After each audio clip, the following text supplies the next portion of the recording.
Here is my test scene where we have a static mesh, and if we select it, we see that it uses 10 different materials. So that means every material consists of 3 different textures, so it comes around 30 different textures. And also it's not very optimized in terms of draw calls. So here in the side, if we go and we see the same bed, but here we see one single material, and if you go to that material, but we see that it uses the 30 different textures but in a single material, so it does not use any complex mask or baking. So if we go to that medical bed and if we see its UV layout, we see that UV is laid out in a neat manner, and in UV is a layout in a all different quadrants. So the mask is created from this placement of the UVs in the quadrant. So if we go to that material, the required masks are created from that, and here we can set up the attributes of that particular quadrant, whether it is tie-level or non-tie-level, or wrapping or non-wrapping.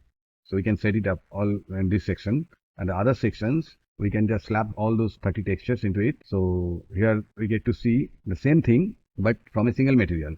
Although it is quite efficient in terms of draw calls, but not that efficient in terms of memory usage. So we go to the third section where we see the same bed, but here we see a single material. But if we go to that material, here we see that we have only 3 textures and 1 for metaliness. So just 4 textures and 1 material. So here this quadrant feature section is just as similar as the previous one. So in this material, if we use that, it is quite efficient in terms of draw calls and memory usage, because it is using 3 4K texture.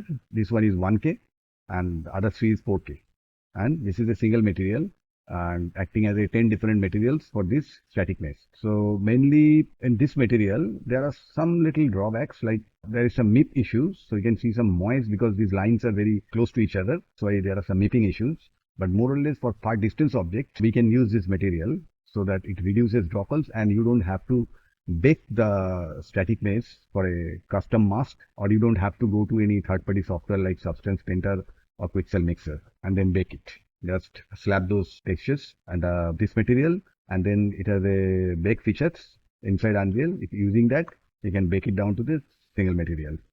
So here we can take a look at the master material for this one. So what you can do is, this is for the first one where we have is a custom functions for creating the mask from the quadrant, the placement of the UVs in the quadrant, and here is the textures, all the textures. This is it, and now here is a quadrant addition functions which adds all those quadrant into single material, and here is the material. And for the other one, I mean this one, where I can take a look. So this material here is a Voronoi infinity functions which actually helps to break the tie-level repetition look of a particular texture, and then we have some switches to select whether it is tie-level, non-tie-level, or maybe wrapping or non-wrapping, all these kind of stuffs. And then there is a atlas quadrant functions for selecting which atlas will repeat for the rendering of material. And then finally here is the quadrant addition functions like previous one, and then a final material. Okay, here we comes with the other material, other master material. This is the same master material using here and here. So these are mainly divided into 3 categories. Let us start with this material. This is a block tile material where we can see a tiling pattern, and this one is like a pattern material where we see some repeating patterns, and finally this one is the organic one. Okay, so let us start with this one. So if we see the material, first section is the material setup section where we have to define whether it's organic type material or a tile material or a pattern material. So you have to select that. The switches like whether the tile will be on or the pattern will be on. So here is a global scale. You can change the scale of the material like this. Okay, now we have a tile matrix, row and column of the texture. Like here if you see, we can see this is consist of 1, 2, 3, 4, 5, 5 by 5. So 5 rows and 5 columns. Basically, we have to define that. It's a 5 by 5 material. Now comes with the variation part. For the variation, the texture rotation is on. That means the texture will rotate for variation. Here, if we turn this switch on, the whole block will rotate. And if we turn this on, the individual single tile will rotate. So because the real life texture is not perfectly aligned, so sometimes these grooves is not perfectly aligned. If you see, this 5 by 5 tile material is not perfectly aligned. So here we have an alpha slider If we slide that, we can fix this issue to certain extent, depending on the material. Next, we have color variations. So this material has a built-in noise, 3-channel noise. For one is the green channel, one is the red channel, and another is in the blue channel. So we can pick which noise to drive which attributes. So basically, now we have the color variation. This is for the hue variation. We can change the hue of the material like this. And if we change the hue, and if we change the hue variation, this will affect the arbitrary single tiles, and then we can jitter this thing. Now we set it up all 0. Now we have some saturation. Similar goes with saturation. We have some saturation. We can saturate the material or desaturate it, and then we can set up the saturation variance. Like you see, some tiles are more saturated, some are less, and then saturation noise. We can set up the saturation noise for the more variations. Then we can select which noise channel is to select to drive this saturation, or which built-in noise channel is selected to drive the value. Now if we change the value master, this will make the texture brighten or dim. Now we have similar, like we have a value variance. If we start changing, some tiles are darker, some are lighter, and then we have a value jitter. This will help to jitter these tiles like this, jittering those tiles. Now, and then we have a noise floor and value noise. If we increase the noise, it will start creating some noise on the texture. And this floor is to set up the threshold. Some tiles are affected by the noise, some are not. So this is the noise floor, and here is a value noise channel select. We can select whether red or green or blue channel. The noise will be affected this thing. Okay, then we have a switch. This is basically for create secondary variation, and then we have a value noise. This is to create some more variations on that. And the color power, this just lighten and saturate the color.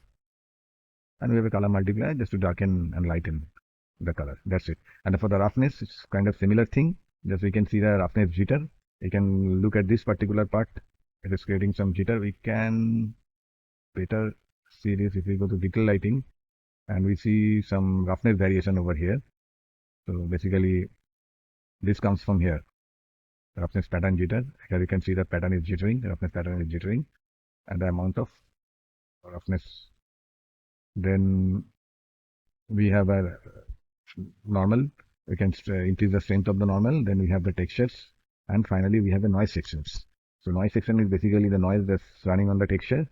We can change its global scale, and these are basically mixed up in 3 different scale for large surface, medium surface, and smaller surface. So you can set all these things over here. Like if we turn on all these attributes till this red channel, this is for the red channel. Now if we start the global scale, so this is the kind of effect we get to see if we change the global scale. Then we have the lower order coefficient. So this is for like this. You can make it mid-size kind of details over here. So you have to play with these sliders to get an idea how it works. This is a higher order coefficient. Then we have individual scale like this. So you have to play around with these things to see how it works. And then lower order features. So basically it affects the texture like this. And then mid-size feature, it's giving certain variations. And then we have a higher order features. So this is like this. Sometimes it depends on the size of the surface. If the surface is too big, then we'll get to see this in action. And then we have this lift and the power, then making it more contrasty, things like that. So this is the first material. This is a tile material for creating infinite variations for covering up the larger surface. So the next material type is a pattern material. Here we see this roof is consists of some kind of a pattern, and if we see the diffuse texture, this one, and to be able to make the variation, we need to create a pattern like this, which is varied intensity per tile in a third-party software like Photoshop, and we need to create a mask. This white portion is the core area, and this black portion is the repeating edge tiles. That means the style is repeating from here to there. So this needs to be in the black area, and the core area is white. Now if we go to the material, here you can see we have to select whether it is organic or tile pattern type. So it's a tile pattern type, so the tick is on. Then we have to select whether it is tile or pattern. So since it's a pattern, so the tick is on. Now we have a global scale. Now we have to load the pattern texture and the pattern mask. Okay. Now to see how the material works, we go into the unlit mode. Now we can see the color. Next, in the color, we have a hue variation and a saturation variation, but we'll start from the value variation. I mean the intensity variation. So the value master is the overall intensity of the texture, which is 100. Then we have a value variance, value jitter, and value noise floor, and value noise. So let us increase the value variance. Here we see some pattern variation. Now we have to increase the pattern jitter. Now we see some jitter. We have to find a sweet spot like this, and then we have to increase the value noise, and we have to set the threshold. Here is the threshold. Now we can reduce the master intensity, and then we have to play with this thing, the value jitter. So after making the variation, we then have to select the noise floor, this, and the value noise like this. So this is creating a pattern variation. Now on top of that, we can use the hue master. It's just slight variation, very slight, and hue variance, and then the hue jitter. So it creates very slight difference. Similar with the saturation, we can increase the saturation, we can increase the variance, and then saturation noise. So now if we go to lit mode, now we can see. So this is creating very subtle color variations. Some pattern are green and some are red. And then we have to select this master intensity. So here we see the variation in the pattern. Then to make variation in the roughness channel, we go to little lighting, and we see little bit variation over here. I can change the roughness jitter, so we can see how it works, the roughness jitter and the roughness noise contrast. So, and the roughness power to make it more shinier or maybe more rougher. There we can see the roughness amount and the roughness texture contrast.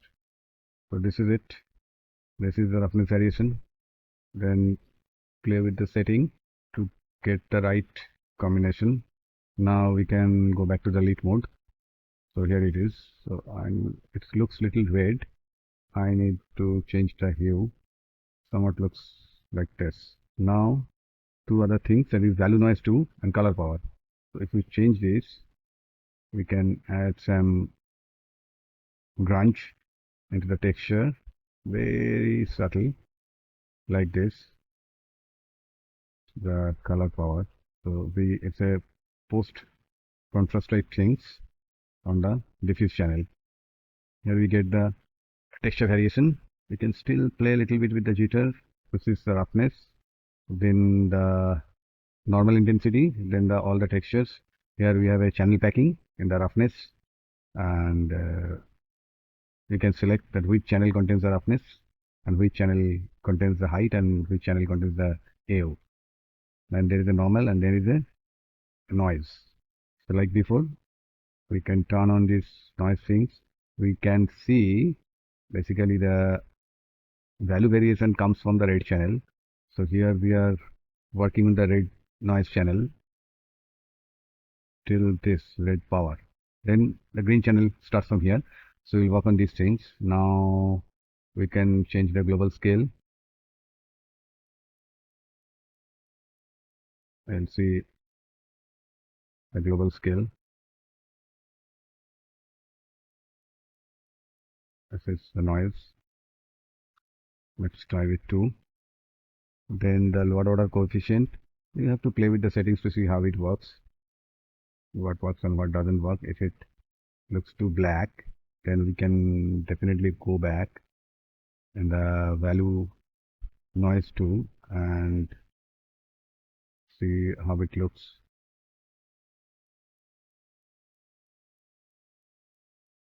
We can definitely change the value variance like this. So just by setting all these parameters, you can always create a very different look. With the same textures, we can create many different looks. So let's come back here in the noise part. Then we have a higher order coefficient. Sometimes it is not visible for such a small area. If it's a very big area, then it might be visible, the higher order coefficient. Now we have a separator. This is some individual scale of the noise, individual scale for the red channel, and this is a global, so it affects both red, green, and blue channel. But this is just for the red channel. I can select set the size, then red lower feature. You just have to play around to see how this works. Then the red mid feature, mid side feature, and the higher order feature. It may not be visible here much, but lift and red power. Again, after setting these things, we can again we see how the textures are applied, noise are applied. So now we can go back to the value and can play around. Actually, all these attributes works in a combination. We have to find out the right combination. These things, there's all these texture variations. This basically comes from the value noise 2 and the color power. So we have to do it a very subtle way, maybe like this. You can see it from the distance how it looks. This grunge is applied on the white side of the texture color. Then if you use a dark and white, if you see the darkens, it basically darkens the whole thing. Then we again have to, and then we can use this value jitter is for basically works per tile basis. It works on the individual tiles. So if you come to the noise again and we set up these things to get a good idea at what size works better. So we have to find the right combination. Can use slightly like this. This is good. We have some variation in this. So basically, this is the pattern texture variations.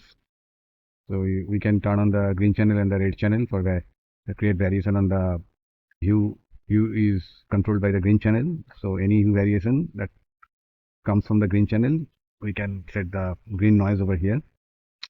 So basically, this is the pattern material. Okay, let's go to the next material. It's a large surface organic material. We have a megascan texture applied into it. If we go close to that surface, we see it's a rock texture. And if we go far from the surface, we see the tiling pattern and the repetition all over the place. So now we'll set up the material. First, this is in organic mode. This is a global scale. Now first we'll turn on the rotate texture. So if we rotate the texture, the tiling pattern is reduced significantly. Then we have a scale variance and we have secondary noise scale. So this will show its effect when we apply a grunge or noise on the surface. So the next in the color sections, we have a hue variation and there is a saturation variation and then there is a value variation. So we'll start from the value variation. First we have to apply a grunge. There is a built-in grunge in this material, so that will show up from these attributes. Let's apply some noise. Here it is. So now we see some built-in grunge on the surface. Now we can come up in the saturation sections or hue section. So if we apply some hue, so we see some hue variation on the surface. And if we go to the saturation, So we apply some value. Now we see some saturation variation as well on the surface. Now if we go close to the surface looks quite good. And if I go far from the surface, then also surface looks okay. One thing here, since we are rotating the texture here, we have to correct the angle based normal so that it holds up correctly with the direction of the light. So here we can see, although the texture is rotated, the normal are looking good. Now there is a value noise too. This is a secondary noise which we can apply. Now we have a color power which we can increase a bit, and there is a color multiplier. We need to reduce this thing, maybe 0.75.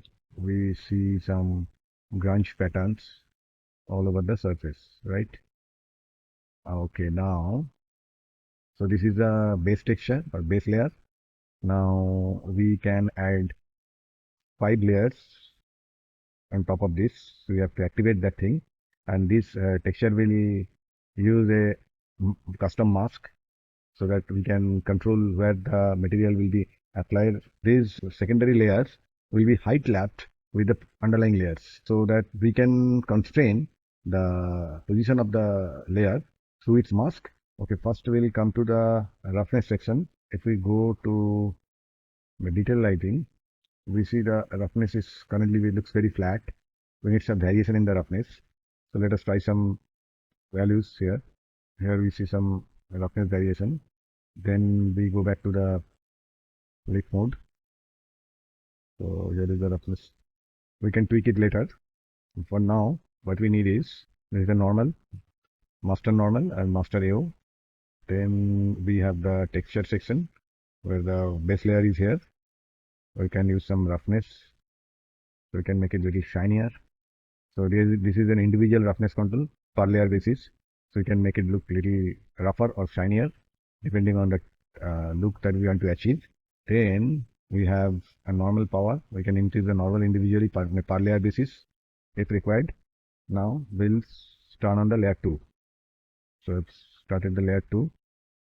And what is there in the layer 2? If we go close,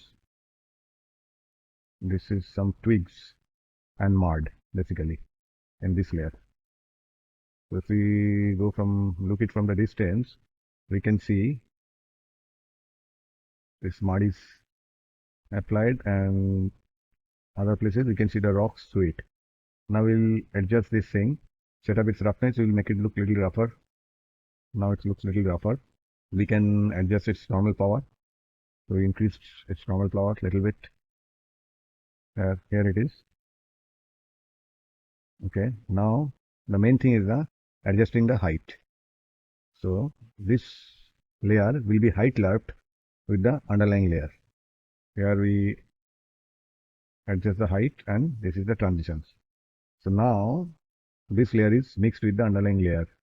So here we can see some areas has rock and some areas has these twigs, and sometimes twigs are shown through the rocks because these are height lapped. Okay, now if we go to the distance, now we can see more variation on the surface because 2 layers are mixed. Now we can turn on the 3rd layer. This is basically not a grass, but something like leaves and some green. So we can turn on the 3rd layer. So this is basically grass. By default, it looks like this very ugly. Okay, meanwhile, I have to mention this particular layer, the previous one, the soil layer, was using the layer 2, is using the red channel of the mask. So we have a custom mask. Here is the custom mask. If we see the mask, we can see, so what we have in the red channel, we have this kind of a grunge texture. Then in the green channel, we have this thing. Then in the blue channel, we have this thing. Watch out these areas. This area material will show through more in these dark areas. And then the alpha channel, we have these things. So basically, there are 4 different grunge, and here it is created that in Photoshop and giving it some custom area so that material show through that particular area. So now go back to the material. Now let's set up the 3rd layer. We have to reduce the roughness of that material. Now it looks rougher. Here is a roughness channel pack. We have a roughness texture, and this is the channel pack texture. So you have roughness in one channel and height and AO in the other. You can select which channel holds which one. Then we have a normal, and this is individual normal power. This is the mask channel. You can see this is using the green channel of that custom mask. Now we have a invert mask option. So for if you want to invert the mask, the most important part is this raise the layer. So and the transitions. So we can use this thing and we can use transitions. So now the layers are mixed very gently, and like this area you can see this green layer, the other layers show through this green layer because of these layers are height lapped. Okay, now this is it, phase, and this is the transition. And if we change this thing, invert the map, it looks like this. We'll do it later. Currently, let it be like this. Then we turn on the layer 4. So layer 4 basically is a pile of rubbish. If I go close to that layer 4, it is like this, looks like this. So we need to set up it, set up the attributes. This is the color texture. This is the channel pack roughness, AO and height. So this is the roughness. We need to make it rougher. It's the normal. We can change the strength of the normal if needed. Now we have the invert mask, this custom mask. This is using the blue channel. Now we have this raising the level of the layer. We can lower down the height of that layer, and then we soften the transitions. So now it looks like this. And then and finally, we have the fourth layer, the last layer. We turn on that layer. Now this is basically a pile of some tiles and papers. These all come from the Megascan textures. So here we can use this thing, can adjust the roughness, make it a little bit rougher. Then this channel pack, then this normal. Finally, we have a raising the level of that layer. We can show through very little bit, and this is the transitions. So this is how we set up this material. Since everything is now set up, now we can use this scale, this secondary noise channel. To increase it, we see some noise running on it, the scale of the noise. So we can make it, let's say 2. So this texture looks like this. If you come closer, okay, I think this looks too bright. So we need to increase the saturation a bit, let's say 50, and maybe 120. Color multiplier, it's too bright, we can use 0.5, no, 0.8. That looks good to me. So basically, now if we go close to that, to select it, frame it. Now we see from the close-up, this material looks quite rich, and there is a good amount of roughness variation. This looks little wet. This section looks little wet, and this section will be dry, and some areas are wet. Looks like little drier. Now from the distance, this texture looks quite rich and very with many variations. We can finally change the noise global scale. There is a inbuilt grunge that is controlling all these kind of variations. We can scale it up, see how it looks. If I no, I have to look it from the distance. I can make it 2, maybe 3. Yeah, 3 looks good to me. So if I go close to that surface, we see the twigs and everything. Some areas you can see the rocks. We might lower the maybe minus 0.5. We can increase the normal strength of this rubbish. So this rubbish in this layer. So we can increase the normal strength, maybe 0.5. So this way it will create some hard shadow, and we can also increase the normal strength of this layer, maybe 1. So basically this is it. If we go, we can see some tiles and papers are showing through the this green layer. We can see some shapes and variation. It does not look very good to me. We can adjust the noise for that.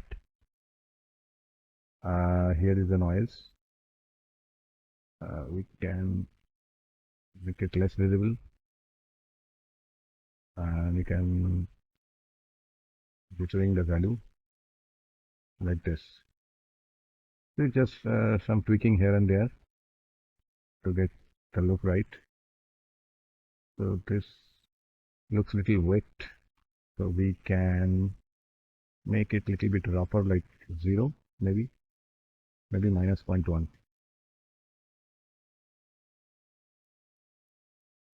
So this is it.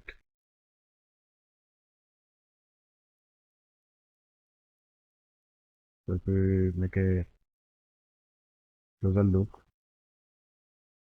this is how the texture looks. It's creating an infinite variation. It does not look quite repetitive. And if we go far, then also this texture holds well. So that's it.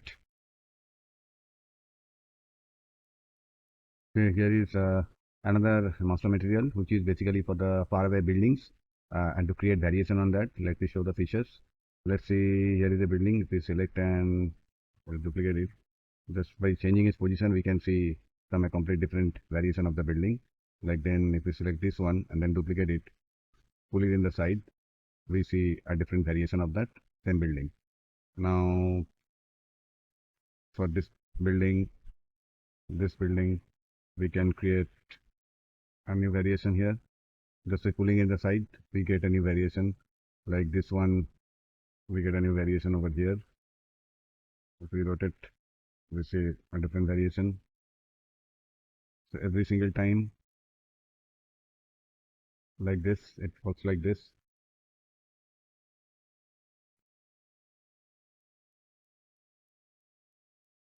For every changing position, we get a completely new set of materials on the same object. So we can easily fill up a city space with some fewer number of buildings, and we'll get all different textures around it. So let's see how it works and what are the attributes. So if we come down to the material, I'm very quickly going through the attributes of the material. Basically, this is the material. Let me first show you how the textures are set up. Okay, let us see how the textures are laid out here. So you see 4 and 4, that means 16 textures are here. And from the starting, these are the floor tiles, maybe for the roof or the floor. There are all tiles, then for few for walls and bricks like this, and then for the roof, this is some tin or tiles on the top, and maybe one for the ground. So this is how it's laid out. Now for the wall, there are all different type of walls here, 16 textures, and for windows, this looks like this. Now again, this is divided into 4 into 4 means 16 textures. One particular building consists of maybe 3 material, one for the wall, one for the general roof and floors, and one for the windows and things like that. If we go to the attribute of the material, here, this is the material scale. Now this is the seam crop. This is to just reducing some seams, and then you have to define the texture matrix. Then with 4 into 4, then with 16 textures. Then we have some random texture offsets. To move this thing, we can see some random offset of the texture on the wall surface. And this is the change rate, how fast this will change. And then we have, and this is a very important switch. We have an object switch or instant switch. If all the static mates are objects and we duplicate it, then we will turn on the object switch. And if it is in instance mode, then we have to turn on the instance switch. Then here is the material to object. Here we have to define like different types of textures. There is 2 IDs. One is object ID, another is material start ID. I mean, if it is wall, then this object ID is 1, and if it starts from the slot 1 and end up to slot 16, or maybe it can end up to slot 7, so we have to define it. Then we have to second the material B, maybe that can be a ground floor, and this starts from the 8th slot and goes up to 12th slot. So we have to define the texture here in this way. And then we have the material sections where we can lift the color and all this stuff, change variation of the color. Then there is a color variation switch. If you can turn on, all this texture will be multiplied with this color and give you more variation. This is, and then finally we have the color distribution exponent. I mean, if you increase higher or lower this value, the number of buildings that will adopt this color will change. I mean, if you increase the exponent, the more of you'll see building with these colors. And there are then is the normal map, roughness map, and the color map. Then we have decal. This is for the general surface decal, and like you can change. This is the amount of decal, like that, and decal instance percentage, and this decal amount. All these stuffs. Basically, we don't need to change these things. We have set a good value for all these things in these ground contact details. By changing this, you can stretch this texture or maybe compress this texture and all this kind of stuff. Or maybe if we want to add it in multiple floors, we have to define the floor height, and we will get to see another decal and after certain heights. So basically, this is it. And if we go to the master material, here is the master material, and you can take a look at the master material. The master material basically looks like this. This is relatively a simple material, unlike others, because it's quite effective in terms of creating variation in the faraway buildings. So here is my new script for chroma compositing. I've been working on the script for last 8-9 years, and when initially I developed the script, I found over time that some techniques work well with some plates, may not work well with other plates. So over time, I changed it quite a bit, and I introduced some small techniques and created a lot of gizmos. So this is the current version. Let's take a look at it. So we have a plate over here. We can see some gradation going on in the background, and there is some hair details, and we have some depth of field. And the latter part of the footage, we have some lot of motion blur as well. So we need to treat all these things differently. For that, we need some setup and preparation before going to the final composite. So we come over this area. This is basically track the footage. First, we track the footage with Mocha. Then we create some loose roto mask to treat different area differently. Like for the hair part, we have a very loose roto. We can see it here. This is the loose roto for the hair portion. And then we have some keep mask if you want to keep some foreground area. And this is for any garbage area. And here is the blurred area. That means anything that consists of any motion blur or maybe depth of field or maybe transparent areas. These needs to be treated differently. And for that, we have to define the areas which consist of all these artifacts. So now we have some preparation here. For the preparation, firstly, we create a box for sample the grain, average grain color from the backplate. And the idea here is to flatten out the grain. In this particular plate, there is not much difference in the stops in the backplate, but in some footage, we see some maybe 1 stop or 2 stop difference in the backplate. So there, this technique comes handy. So first what we do is, we need to remove the grains from the footage. We go here, you'll see there is a lot of grain in the footage. So we need to denoise the footage. I need video for that. And after denoising the footage, we load all these denoise version and smooth version and the particular noise into different channels before going into the next step. So then we comes to a gizmo. This gizmo is basically flatten out the green screen without affecting the edge. The purpose of this gizmo is that, and also pulls a clean mat. We can see the mat. So here is the mat. We can see the hair details, and this is the transparent areas. So let us take a deep look at this particular gizmo. We go inside that gizmo. Here I am broadly explaining what is it. Basically, we need to first, if we go here, just increase the saturation a bit, and then we need to broadly separate all the different areas. So we have a loose mask for the hair area. So what we do is we make a blackout line trace version of that particular footage, and then we do some post treatment so that we can separate out the foreground and background completely, so that no background contains any foreground part, even a pixel. So idea is here. So after separating the background, we get this thing where we have all the foreground hair is separated inside this black mask. Then we pull a key, rough key with a primate, so that we get a key like this, and we do some post treatment on that to get very hard matte, which actually separates out the background from the foreground. Then here we do some erode dilation. This is a rough broader dilation, and this is a very fine dilation. And with this thing, we multiply that with the footage, so we get this thing. So here we get a green area which does not contain any foreground pixel.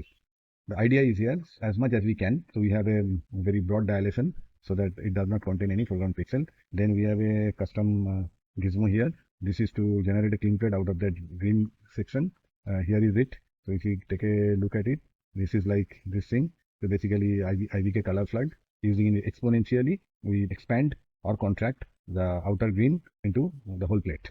So if we go back to that particular green gizmo, this gizmo, where we do clean plate from the border dilation, and there is a finer separation foreground from the backplate, and then we apply on the edge blur. So and then we pre-multiply. So we get to see things like that where we have foreground and background separated with a gradual mix, and we put it over the clean plate.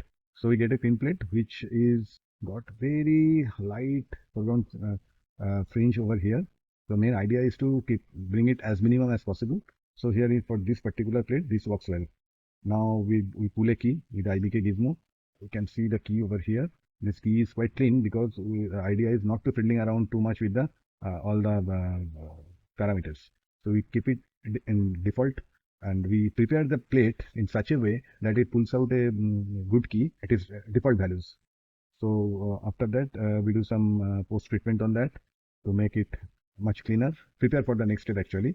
And then we do some clamps to, again, we repeat this process with two different IBK gizmos, sometimes three, depending on different area needs different treatment. So for the core area, for the most part, we use this particular IBK values where we get a clean keys, and then we do some hard keying. This part is little harder, and then other part for transparent areas we need some different settings, and then we mix all these things using those previously created mask, and we get a final key like this. And then there are some other small treatment to adjust this mask and in the key, and then this part we need to fill up if there is any hole inside. We try to fill that up with using this section, so we get a, at the end of this we get a very clean key. Now for the RGB portion, here is a smooth RGB where we have removed the grains from the plate, and then we divide it with the clean plate.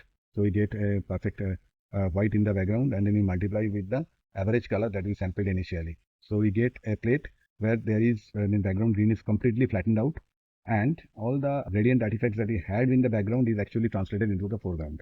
So foreground is a little bit contaminated with these background stop variations, and then what we do is we apply foreground key with the key we just pulled, and here is it. So we see a little bit changes. So we see here, we can see some foreground color was little contaminated with this process. We correct it with these things. So now we have a plate where the foreground is maintained with its own original color, background is flattened, and there is no artifact in the edge. So here we get, so we finally add the alpha channel, the key in the alpha channel. So here at the end of this gizmo, we get a very flattened out green plate along with its proper key. So now we can go back to the main node graph where we are here. So from there it goes to the next step where we basically dispel its color. So during this process we use keylight for that. So during this process, tool pulling, during the process we lost its luminance in the background. So we minus it from the main plate and then desaturate it and add it back. So finally we get this luminance wise. This is actually same with the original plate. And here in this stream we do different treatment with the color and different treatment for the luminance. Then we add that back using this particular gizmo, luminance from one stream and color from the other stream. So we get a final dispelled plate here. Now after this, the final chroma keying comes in this stage where we have four different techniques. We apply four different techniques because in some plates one technique is good, some plate other techniques work well. Generally we go through this keylight method. This works well with most of the plates. Sometimes some areas needs this mult method. Sometimes if there is a lot of motion blur and smearing in the foreground with the background, then we might need to use this method to get rid of any background contamination into the foreground. I mean, get rid of any black edge or white edge. So there we need this color smears method. So basically, I will explain this technique. This is nothing simple.